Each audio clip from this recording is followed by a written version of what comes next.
Recording in progress. Recording stopped.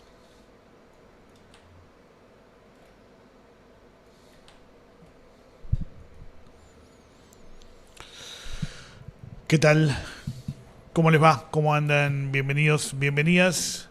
Comenzando jornada número 3 del juicio Comisaría Quinta. Estamos en el tercer tramo de esta causa, que en realidad son varias causas que se juntan para que tengamos un juicio del que todavía desconocemos la dimensión, porque está allí por abordarse la cuestión de cuánta gente va a dar testimonio en este juicio. Allí estamos viendo a los tres imputados. Hoy es el día de ellos, es el día en el que van a tener la posibilidad de hacer uso del derecho a la indagatoria, a decir lo que quieran decir, a responder preguntas o no, a decir la verdad o no, porque nadie está obligado a declarar contra sí mismo. En fin, tienen todos los derechos preservados, tanto José Saravia Day como Jorge Antonio Vergés y Pedro Muñoz, los tres imputados en este juicio que te decía. Todavía no se sabe si va a tener o no muchos testimonios.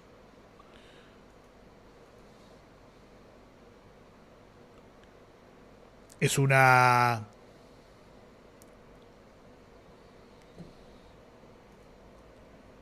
controversia todavía no resuelta por el tribunal. En el canal 2 de la retaguardia en este momento estamos con las testimoniales del juicio Saint-Amand 4.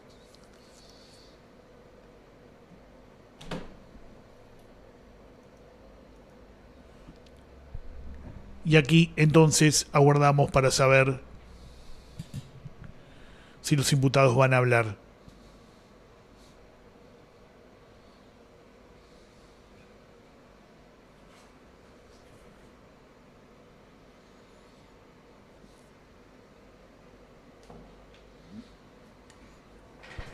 Transmisión en vivo, en conjunto, de Pulso Noticias y La Retaguardia.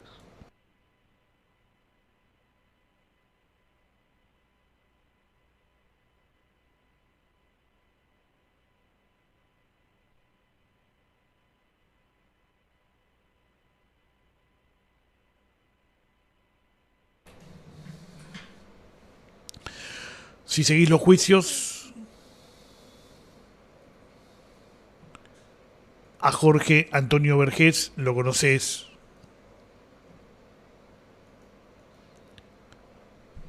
Tiene varias condenas en su haber. La última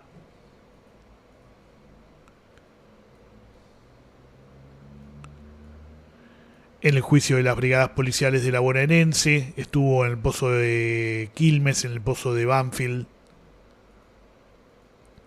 Se encargaba como médico policial de asistir los partos que se daban en la maternidad clandestina, y se encargaba también del robo de bebés. Vergés sabe dónde están todos los nietos y nietas que falta ubicar. Lo sabe perfectamente. Guarda silencio.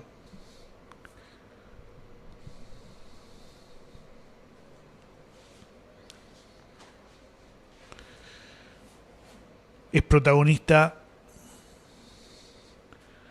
del único hecho de ataque que sufrió un genocida en la etapa democrática.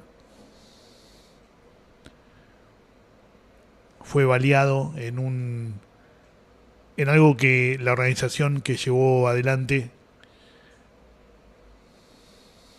esa operación explicó como un intento de secuestro para obligarlo a hablar a Vergés y a dar los datos de los nietos y las nietas.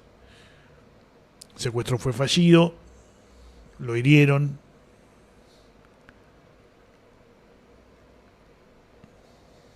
Vergés nunca ha dado un dato, nunca ha dicho una palabra. Y en general utiliza aquel hecho para victimizarse. Cada tanto lo refiere, lo nombra.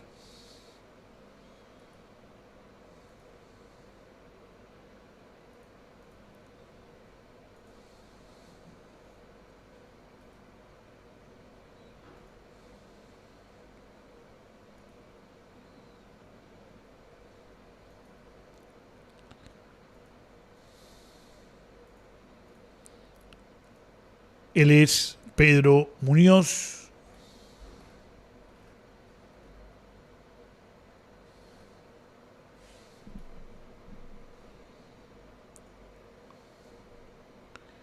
Es otro de los imputados en este juicio que va a tener en esta jornada la posibilidad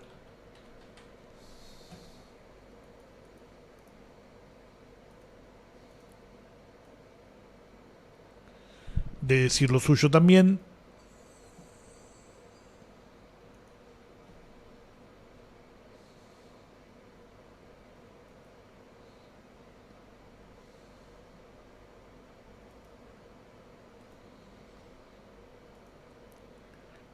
Y el último de los imputados es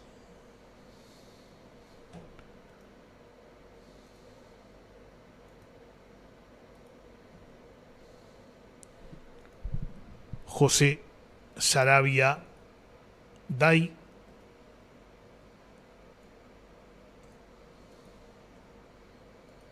Si lo vemos a lo lejos en su sillón, en su casa.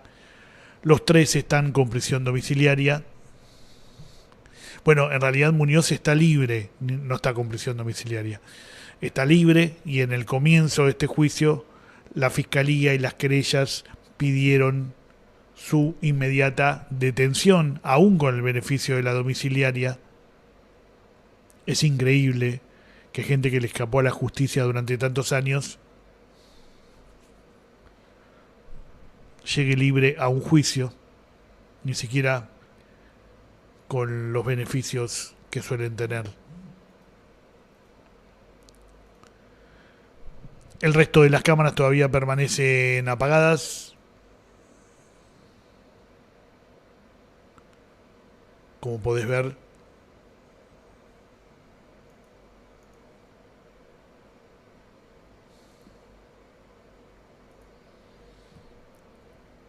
así que aguardamos el comienzo de este juicio, de esta audiencia, de la jornada de hoy.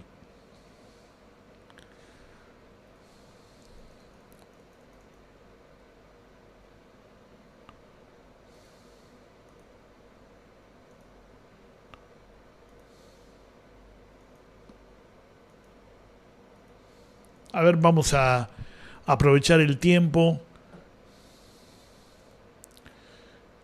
y mientras se da el comienzo aquí en este juicio nos vamos a mover a la ciudad de Rosario,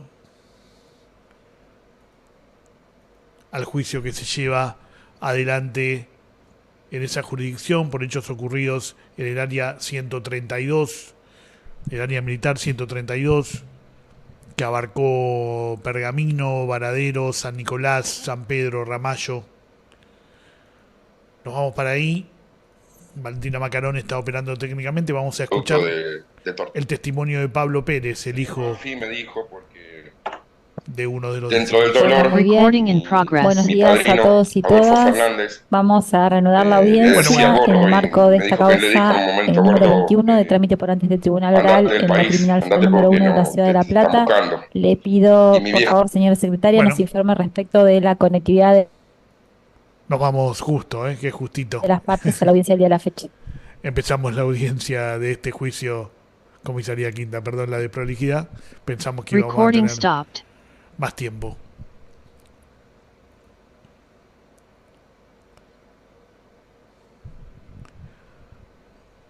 Recording in progress.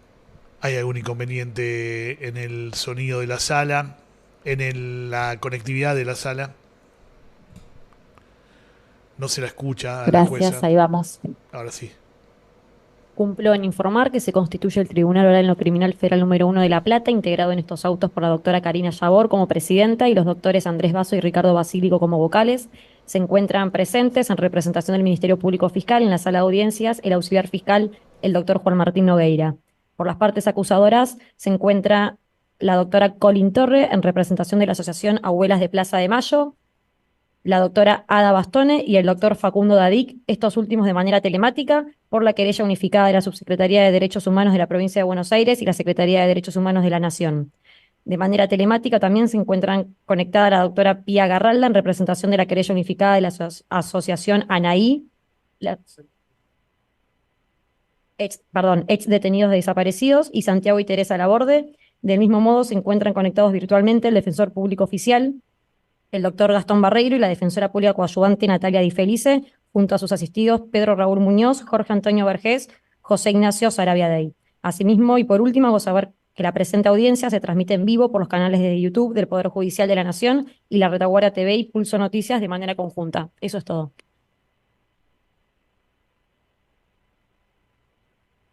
Bueno, muy bien, muchas gracias, señora secretaria. Vamos a dar continuidad a lo que teníamos previsto, era la recepción de la declaración indagatoria de las personas imputadas en esta causa. Así que les voy a hacer saber a las tres personas, a los tres imputados, que vamos a ponerlos en pantalla a su turno debidamente en su momento, que esta es la oportunidad que tienen para dar su versión de los hechos, es la oportunidad que procesalmente está prevista para que hagan su descargo, su defensa material.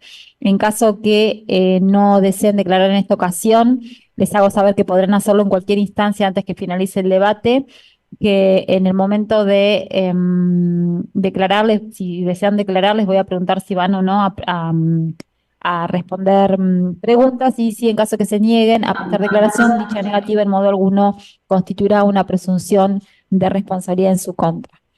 Hecho estas aclaraciones de carácter general, en primer término vamos a conectar al señor Jorge Antonio Vergés.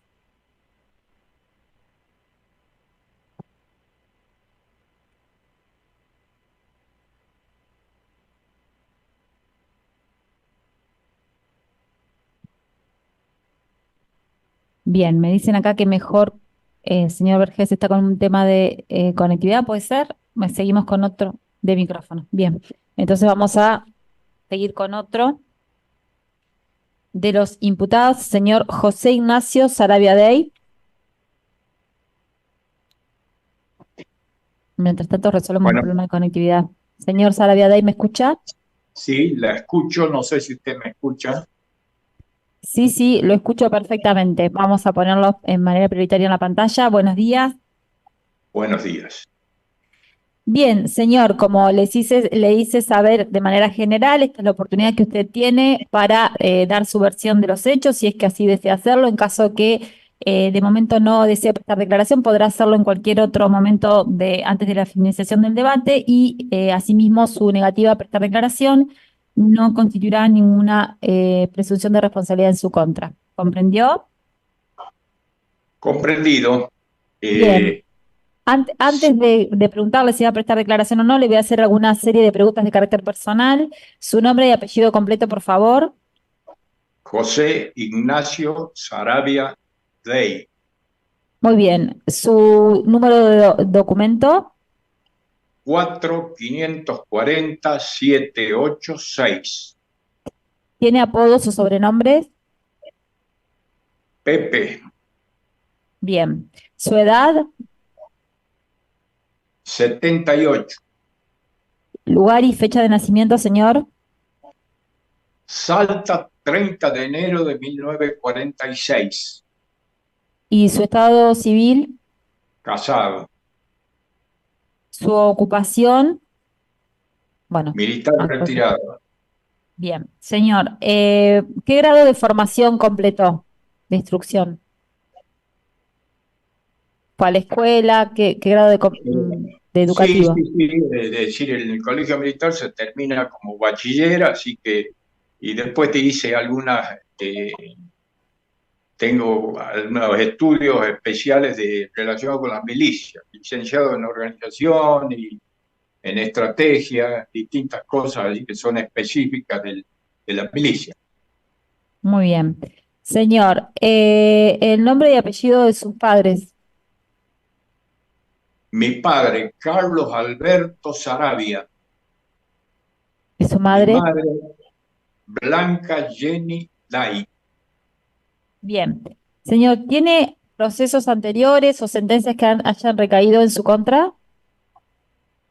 No. Bien, muy bien.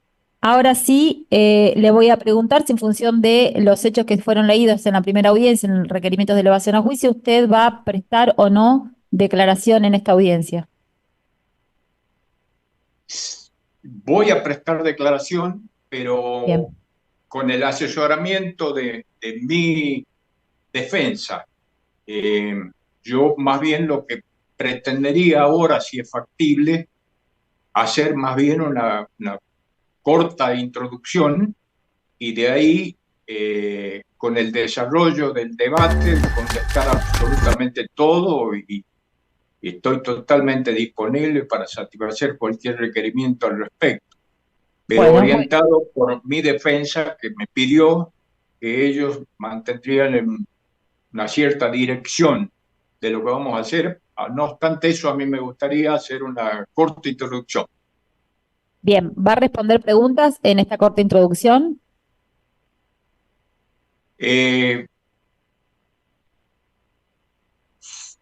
No, diría que las respondería más bien dirigido un poco y orientado más bien por la defensa. Bien, perfecto. Entonces se tiene presente, lo escuchamos. Muy bien. Señor presidente del tribunal. Soy señora Señores presidenta. jueces, representantes de las partes. En este momento inicial del juicio oral seguido en mi contra y con la oportunidad real de ser por primera vez escuchado en su amplia acepción, es mi deseo poder expresar brevemente algunas reflexiones personales a modo de presentación o introducción, sin perjuicio de las declaraciones que realizaré con la dirección de mi defensa en el curso de este debate. Si me permiten, voy a dar inicio con la lectura de 2 párrafos del prólogo del informe Nunca Más de su edición de 1986, que dice: el oscuro temor de que cualquiera, por inocente que fuese, pudiese caer en esa infinita casa de brujas, porque la lucha contra los subversivos, entre comillas, con la tendencia que tiene toda casa de brujas, se había convertido en una represión demencialmente generalizada, porque el epíteto subversivo tenía un alcance tan vasto como imprevisible. Y más adelante expresa: verdad y justicia, por otra parte, que permitirán vivir con honor a los hombres de las Fuerzas Armadas que son inocentes y que, de no procederse así, correrían el riesgo de ser ensuciados por una incriminación global e injusta. En estos momentos siento que sufro una casa de brujas demencialmente generalizada y estoy siendo ensuciado con una incriminación global e injusta. La amarga experiencia que me tocó vivir estos últimos años me enseñó que el conocimiento del contexto en el que se desarrollaron los hechos que nos convocan tiene tanta importancia como los hechos mismos. En los que ahora actuado por la justicia se evidenció un desconocimiento absoluto de lo que podríamos llamar el contexto militar. En todos los países del mundo, la milicia exige una formación de una acentuada particularidad. La guerra debe ser de las manifestaciones más crueles del ser humano. Se podría calificarla como un mal necesario. Alguien dijo alguna vez, si quieres la paz, prepárate para la guerra. Desde los 16 años, el Estado me fue formando y preparando para el eventual desarrollo de una guerra, teniendo como luz los reglamentos y el Código de Justicia Militar, el que se derogó una década posterior a los hechos que nos convocan. Esta formación que se proporciona a los militares no es caprichosa, sino que es la más eficiente para cumplir la misión que se le impone. El desconocimiento de estos aspectos por parte de quien juzga conduce a suposiciones, generalizaciones e imputaciones equivocadas, incompletas y carentes de sustento. De allí mi beneplácito de que el sistema prevea esta etapa de oralidad que me otorga por primera vez la necesaria voz para esclarecer graves errores relacionados con el desconocimiento de procedimientos y acciones propios de la formación militar. La tendencia a generalizar, soslayando al individuo, conduce inevitablemente a juicios injustos. En estos últimos tiempos, los militares son todos represores, torturadores y genocidas. Antes eran golpistas, cuando en realidad golpistas fueron unos pocos generales con repugnante soberbia e ilegítima ambición, y muchas veces engañados por desaprensivos políticos. En lo personal, el golpe militar al presidente Illia, siendo un joven oficial, me presenté a mis superiores, manifestando mi absoluta desaprobación. En marzo de 1976, revistando en el regimiento de granaderos y a cargo de la seguridad de la residencia presidencial de Olivos, adopté todas las previsiones para defender al entonces presidente, que nunca llegó a la residencia de Olivos. En los movimientos Cara Pintada, fui un activo represor, siendo que los sublevados querían impedir estos juicios que estamos realizando. Desde mi ingreso al ejército siempre tuve claro que el monopolio de la fuerza que nos otorgaba la sociedad era con el sagrado compromiso de jamás emplear las armas en disputas internas de la cosa pública. Se me acusa de crímenes de lesa humanidad. En 1992, con motivo de mi participación en la lucha contra el brote de cólera en el Chaco salteño, en una sesión especial el Senado de Salta me hizo un reconocimiento por mi incondicional apoyo humanitario en esas circunstancias. ¿Con esto qué quiero decir? Que yo creo que lo que hacemos en nuestra vida es lo que auténticamente somos. Habla sin equívoco de nuestro auténtico e inconfundible ser. Esto para mí es gravísimo, de acusarme de delitos que jamás cometí ni cometería ni consentiría, porque son contrarios a mi moral y a mis principios. Mi vida lo demuestra. Y por otra parte, el ejército jamás me obligó en ninguna circunstancia a que yo cometa algo que sea contrario a mis principios y mi moral. Creo necesario hacer una pequeña explicación de la dinámica del regimiento en el cual revistaba y que está en relación con los hechos que nos convocan. La jefatura del mismo se compone de un oficial superior que es un coronel, que casi siempre del regimiento sale a fin de ese año, asciende a general normalmente, es decir, que es un coronel muy destacado y muy antiguo. Y es su última prueba previo al ascenso a general. La otra parte de la jefatura es un segundo jefe, que es un teniente coronel, que depende directamente del jefe del regimiento y lo reemplaza en ausencia del mismo. Dependiente del segundo jefe tiene lo que se llama una plana mayor, que vienen a ser unos asesores en los distintos campos de intereses de la conducción. Es personal, es decir, hay un jefe de personal que depende del segundo jefe. Todo eso es la jefatura.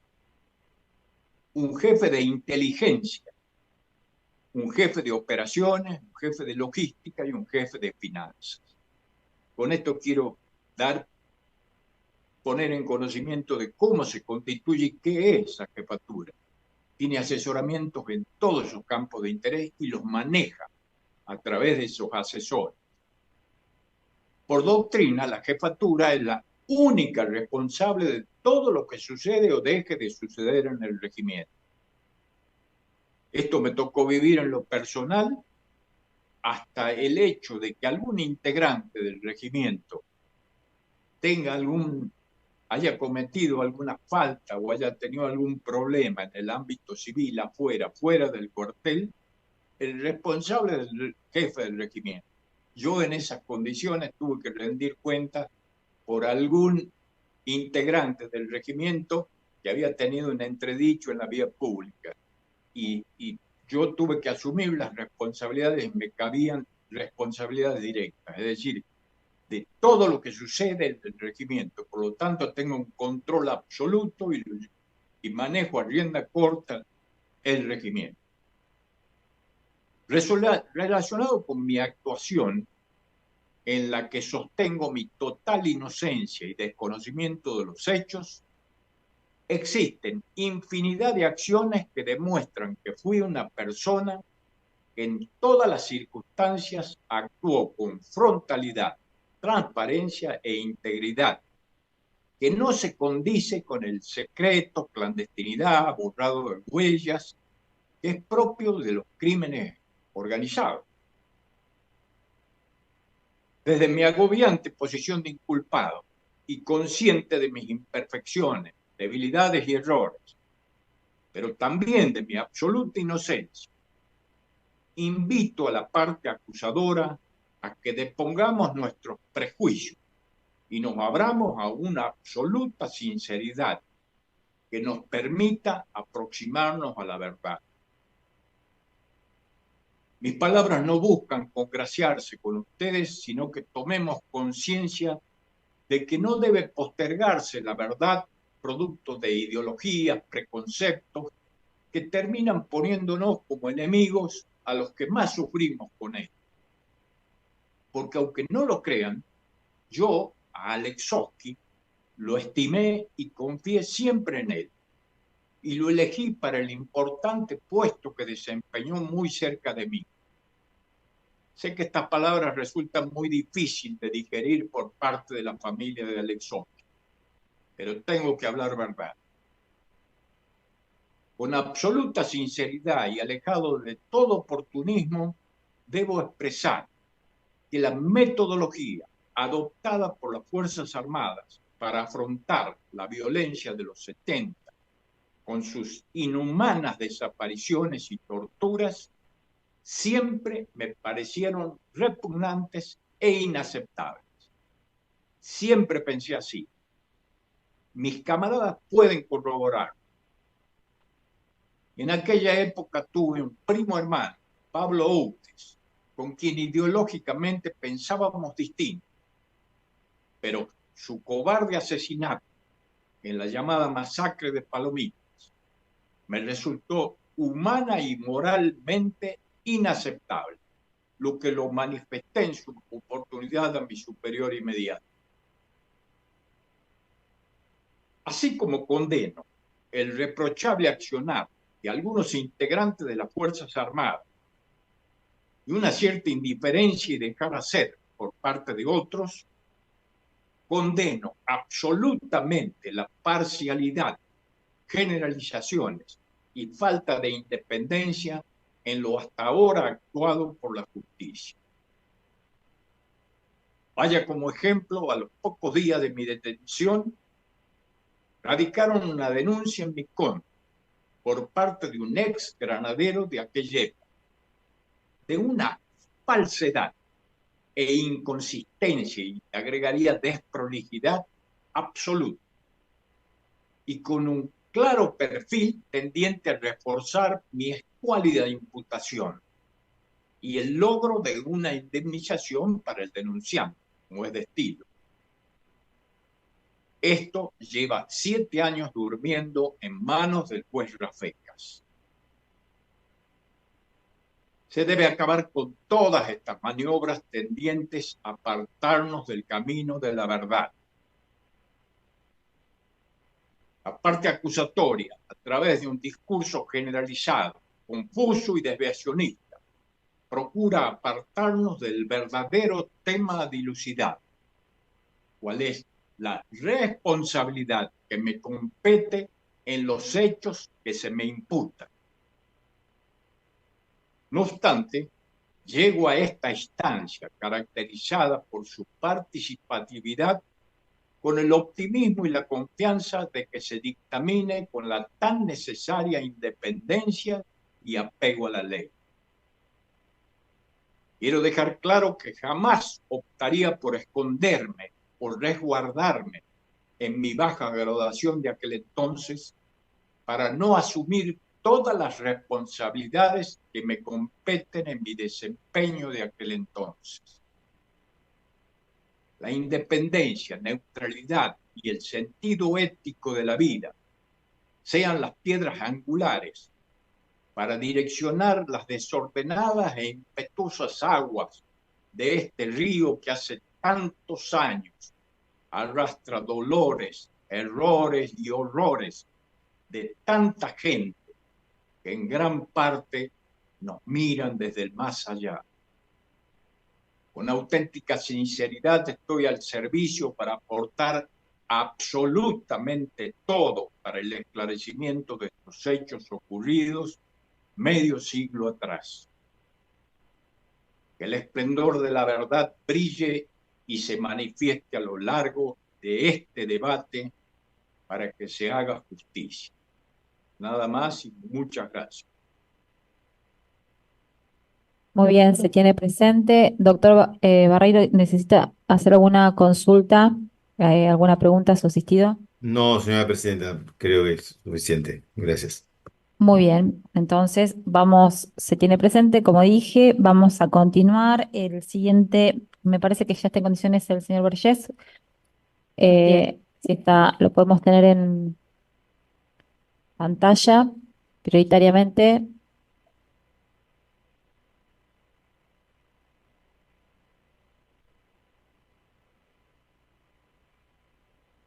Vamos a poner, retirar al señor Sarabiadey.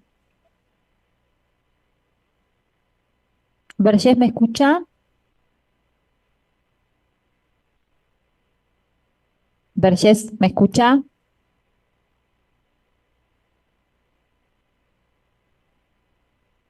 Buen día. Señor Vergés, ¿me escucha? Pareciera que no, y tampoco la persona que lo está asistiendo. Señor Vergés, ¿me escucha? ¿Me escucha? Me parece que no me pueden escuchar. Señora Presidenta, si quiere, podemos seguir con el señor Muñoz mientras personal de la Defensoría Vamos, trata de sí, asistir al señor vamos a Vergés para no continuar con el demorar. señor Pedro Raúl Muñoz. Sí, vamos a ver cómo podemos. Bien, señor Muñoz, ¿me escucha? Señor Muñoz, ¿me escucha? Buenos días. Sí, sí, buen día, buen ¿Qué día. tal? Buenos días. Señor, al igual, bueno, ya escuchó lo que dije inicialmente. Esta es la oportunidad procesal que usted tiene para dar la versión de los hechos conforme su criterio. Esta oportunidad usted puede ejercerla ahora o en cualquier momento del debate antes de su finalización. En caso de que desee no declarar, dicha negativa en modo alguno constituirá una presunción en su contra, ¿sí? Antes de preguntarle si va o no a prestar declaración, le voy a hacer una serie de preguntas de carácter personal. Su nombre y apellido completo, por favor. Bueno, mi nombre es Pedro Raúl Muñoz, Muy bien. Su número de documento, señor. 12.476.371. ¿Tiene apodos o sobrenombres? Mi sobrenombre, mi apodo es Lito, Lito, Bien. ¿Qué edad tiene? 68 años. Lugar y fecha de nacimiento. El 29 de junio de 1956, en La Plata. Su estado civil. Divorciado. Su nivel de instrucción. Primaria completa, del séptimo grado. Bien. ¿El nombre y apellido de sus padres? Son fallecidos mi papá, Albino Isaac Muñoz, y Lidia Coronel. Bien, señor, ¿tiene o registra causas o condenas anteriores o procesos en curso? No, No tiene ninguno, solo esta causa. esta causa. Sí. Bien, muy bien, señor. Entonces le voy a preguntar ahora sí si va o no a prestar declaración. Bueno, no, por el momento y por el consejo de mi defensoría, no voy a declarar. Lo haré al finalizar del juicio. Bueno, muy bien, se tiene presente, se dispone la incorporación por lectura de las declaraciones prestadas durante la instrucción. Entonces, muchas gracias, se puede desconectar. Desconectar no, mutear, quise decir, disculpe. Se puede Bueno, inhabilitar el bueno, micrófono. gracias, muy amable. Buen día. Ahora sí, el señor Borges está en condiciones. Ahí estamos viendo si Bien, está en condiciones, si no, lo que podemos hacer, que por la cámara lo vemos bien, es entablar alguna comunicación desde la Defensoría y ponerlo en el micrófono de la defensora coadyuvante para escuchar el audio. Si le parece, estamos intentando ver todos los medios que puedan ser útiles para llevar a cabo el acto. bien, perfecto. Bueno, vamos a ver si podemos hacerlo y si no,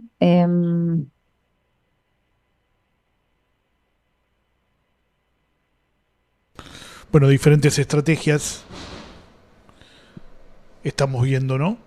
en caso que no se pueda, doctor, vamos a aceptar su muy amable oferta para poder llevar adelante esta audiencia. Señor Vergés, ¿ahora me escucha? Señor Vergés, ¿me escucha? Bien. Entiendo que no, y para no, el tribunal tiene una agenda terrible hoy, así que para ir cerrando vamos a pasar, vamos a aceptar la propuesta del señor defensor, si las partes no tienen oposición, que la defensa se comunique telefónicamente y mediante el audio vamos a avanzar. Ahí estamos Eh, tratando de generar la comunicación. Muchas gracias, señora Presidenta. Y de la no, agenda doy fe porque seguimos nosotros también en los próximos juicios. gracias, doctor, sí, nos espera una larga jornada. Le agradezco a usted.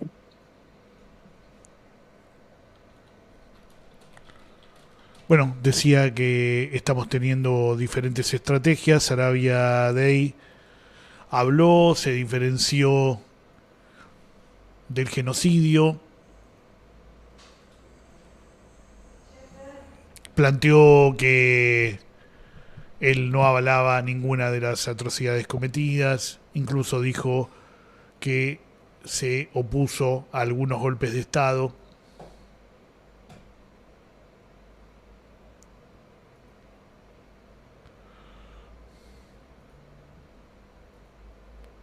Ahí vamos a tratar de ponerlo en altavoz frente al micrófono de la señora defensora coadyuvante, a ver si podemos escuchar al señor Vergés. Bien. Bueno, a ver si habla Buenos días, Vergés. señora presidenta. Ya está el señor Vergés en el teléfono. Muy bien. Ahora sí, señor Vergés, buenos días, ¿me escucha? Muchas gracias, doctora. Sí, le escucho, doctora. Bueno, muy bien. Buenos días, señor. Este es el Tribunal Oral No Criminal Federal número 1. Usted nos está viendo. Esta es no sé si ha podido escuchar parte de lo que estuvimos hablando al inicio de este juicio. ¿Estuvo escuchando? Señor, ¿me escucha? No lo escuché. Si estuvo escuchando lo que sucedió desde que comenzamos el debate. No se entiende. Doctora, ¿usted le puede transmitir a su asistido si la pregunta quizás... Sí, Vergés, la doctora le está preguntando si usted pudo escuchar lo que se estuvo hablando en el debate. Sí, ahora lo estoy escuchando. Bien, muy bien entonces. Era para tener claro eso. Bien, señor, entonces esta es la oportunidad procesal, como le dije a los demás coimputados, que usted tiene para ejercer su derecho material de defensa. Si desea prestar declaración, lo puede hacer ahora o en instancia que usted desee antes de la finalización del debate. Y en caso de su negativa a prestar declaración, dicha negativa en modo alguno constituirá una presunción de responsabilidad en su contra. Así que, previo a preguntarle si va a declarar o no, le voy a tomar una serie de datos personales. Su nombre y apellido completo, por favor. José Antonio Vergés. Su número de documento. 27 de agosto de 1942. Y su DNI. Documento 7726-674. ¿Dónde nació? 82 años. ¿Y dónde nació? Perdón, no lo entiendo. ¿Dónde nació? Avellaneda. Muy bien. ¿Su estado civil? Casado. ¿Su ocupación? Médico. Bien. Señor, el nombre y apellido de sus padres. Fallecidos los dos. Sí, el nombre y apellido. Los nombres y apellidos de sus padres. Ah, sí. Olga de Arriba y Alfonso Joaquín. Bien, señor, ¿tiene otras causas en curso o sentencias condenatorias anteriores? Creo que sí. ¿Sabe ante qué tribunal o ante qué órgano jurisdiccional?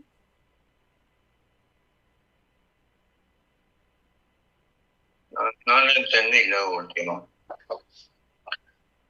¿Y sabe? Sí, doctora, por favor. Si recuerda ante qué tribunales. En el Tribunal 1 de La Plata. Bien. Y bueno, muy bien. En la Cámara Federal, en la causa 44. Perfecto, muy bien. Bien, señor, ahora sí le pregunto, ¿va o no va a prestar declaración?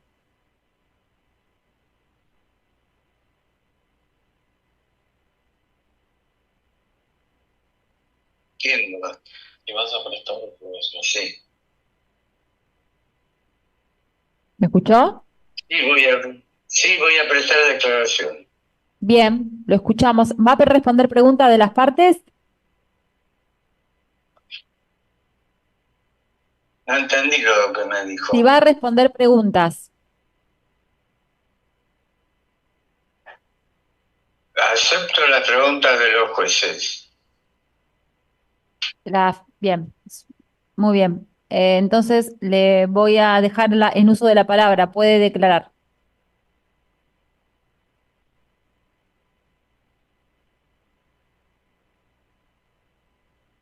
Yo nunca fui designado el médico en la unidad regional de La Plata. Por ende, no trabajé en la comisaría aquí.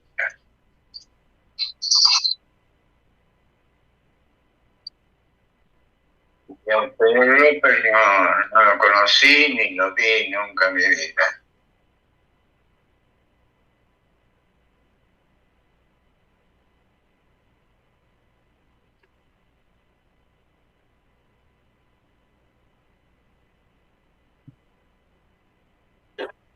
¿Algo más? Sí, hay errores en las fechas, en la que dicen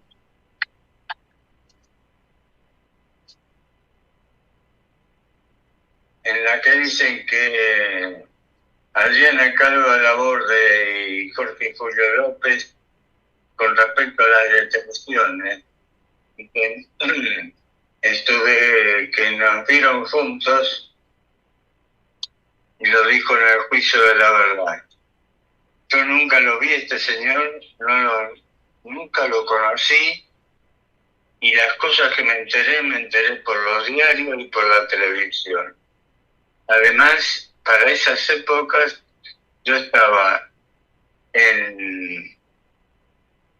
detenido en la delegación de la Policía Federal en el año 85. En el año 86 estaba detenido en la U22 y el resto del año 86 en el penal militar de Magdalena hasta el año 87, finales del 87.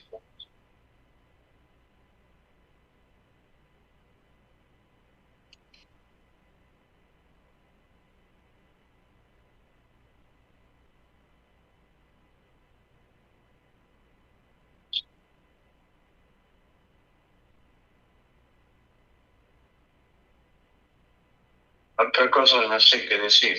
Bien, no sé, doctor, si tiene alguna pregunta el doctor Barreiro para hacerle a su asistido. No, muchas gracias. No hay más preguntas por parte de esta defensa y solo iba a responder preguntas del tribunal. Creo que está por finalizada su indagatoria. Gracias. Bien, el tribunal no tiene preguntas. Le voy a preguntar al doctor Basílico si tiene preguntas para el imputado.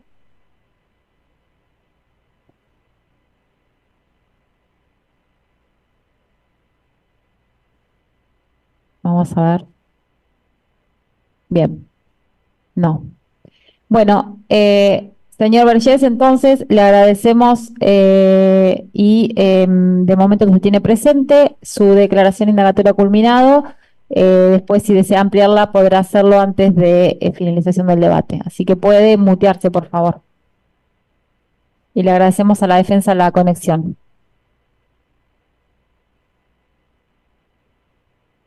Bien. Bueno, siendo así, entonces hemos culminado con lo que teníamos previsto para el día de la fecha. Previo a ello,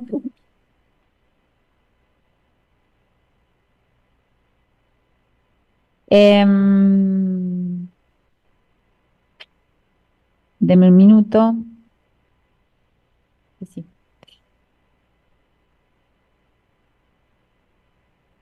En relación, quiero dejar en claro un punto, un aspecto, gracias doctora. En relación a la audiencia anterior, se corrió vista respecto de la petición en función de los hechos ocurridos en calle 30, en los que resultaba imputado el señor Gómez. Se despidió la defensa por el doctor Barreiro en el marco del sistema Lexien con la presentación, manifestando que no ha presentado oposición al desistimiento de los testigos y el resto de las partes no se han pronunciado, de modo que se tienen por desistidos los testigos correspondientes a los hechos en relación al imputado Gómez. Tienen todos ellos por desistidos. Bien, ahora sí, no habiendo más actividad prevista para el día de la fecha, vamos a disponer un cuarto intermedio hasta el día jueves 22 de agosto a las 11 horas, ocasión en la que comenzaremos con la producción de la prueba de testimonio. Muchas gracias a todos y todas. Se pueden desconectar. Gracias. Bueno. Recording stopped. Muchas gracias, hasta luego. Habló Vergés, no dijo mucho. Ahí aparece un dato sobre Jorge Julio López. Dice que no vio nunca a Jorge Julio López. Bueno, que sí lo nombraba en su testimonio. Y también dijo que nunca estuvo asignado a La Plata, por lo tanto no, dice Vergés, que nunca estuvo en la comisaría quinta, por lugar por el que se está haciendo este juicio, este tercer tramo. Antes les decía que ahí tuvimos como diferentes estrategias. Por un lado, Saravia Dey, que intentó despegarse de las acciones genocidas y presentarse como, de alguna manera, como alguien con posiciones contrarias a la de los genocidas y a los golpistas, que durante toda la década, la mitad de la década del 50, el 60 y el 70, sostuvieron en el país innumerables golpes de Estado y bueno, y habló en torno de lo que él considera una generalización, que todos los militares son golpistas y que todos los militares son genocidas, y se diferenció y se dejó afuera, por supuesto, de esa mirada. Y después tuvimos la otra no intervención, en ese caso, del imputado que está libre en este juicio, que es Muñoz, que llega en libertad a este juicio y que dijo que va a declarar cuando termine el juicio, dijo él, será cuando terminen las testimoniales. Y en el caso de Vergés, siempre lamentamos notablemente que cuando un imputado quiere responder preguntas no se le pregunte, porque nos parece que hay una oportunidad allí. Puede mentir, ya lo sabemos, pero los jueces y las juezas tienen una oportunidad allí para o bien recopilar datos que solo los imputados pueden darles, si contestaran la verdad, o evaluar si un imputado les está mintiendo o no, de acuerdo a las respuestas que tengan. Bueno, aquí tanto la presidenta del tribunal, Karina Yabor, que volvió a ser maltratada, señor presidente del tribunal, comenzó Saravia Dey, cuando claramente le estaba hablando la jueza Karina Yabor, no había lugar a error en eso, este tipo de maltratos que la jueza intentó frenar y que bueno, después desistió en este intento, supongo que para no embarrar más la audiencia, pero que son inaceptables a esta altura de la situación, de que la jueza tenga que aclarar en todos los juicios en los que está presidiendo que es una señora presidenta. Es impresionante. Me impacta muchísimo que tenga que hacer esa aclaración cada vez. Me parece un maltrato. Insisto con esto, lo vuelvo a decir, me parece un maltrato inaceptable. Y por otro lado, quiero decir que, bueno, que Vergés, no fue solo Yabor, sino también Basso y Basílico quienes rechazaron la oportunidad de hacerle preguntas al imputado. Obviamente uno lo ve desde el lado periodístico, le haríamos 1000 preguntas a Vergés. Lamentamos profundamente no poder